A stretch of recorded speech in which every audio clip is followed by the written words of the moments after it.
So we got a NASA one. Tell us about this, Joe. Yes, we do, and it actually went to the Air Force before it went to NASA. This is a North American F-100 Super Sabre.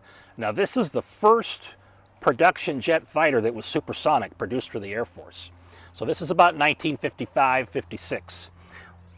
Went to NASA, and it did a lot of testing down at Edwards Air Force Base, which is now Armstrong Research Center. Why it was called that? Of course, Neil Armstrong was the first man to walk on the moon. Neil Armstrong also flew this very airplane when it was at Dryden Research at Edwards Air Force Base. So he did a lot of testing in this very airplane. Wow. This airplane eventually was accessed by NASA. It went to the GSA, or Department of General Services. We received it through the GSA because as a museum and a nonprofit, we can receive federal surplus property.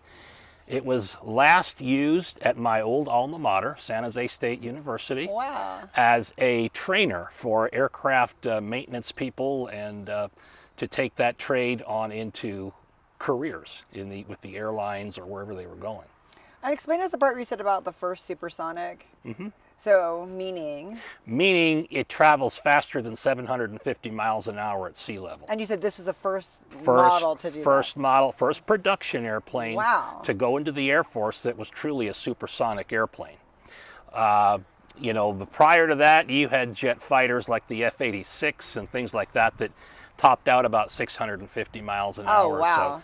So this would get up close to 1,000 miles an hour, you know, with full afterburner. But again, you know, it was early technology, but what it did do is it took away the provenance from bombers that were jet powered that could outrun jet fighters. Wow. So yeah, a lot of neat stuff in this, and it's like I said, this is a very rare airplane in the fact that Neil Armstrong, Gus Grissom, and Scott Crossfield, all famous flyers and astronauts, flew this aircraft.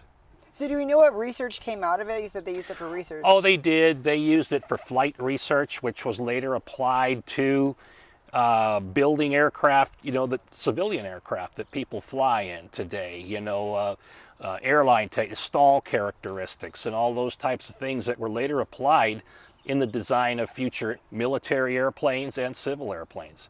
It was all data, there was spin data, there was all sorts of things that were measured to, you know, prevent future designs from doing that. What is spin data? Spin data is if you get too close or in what's a stall where you don't get smooth airflow over the wings, nose up attitude, then the airplane will fall off on one wing and go into a spin.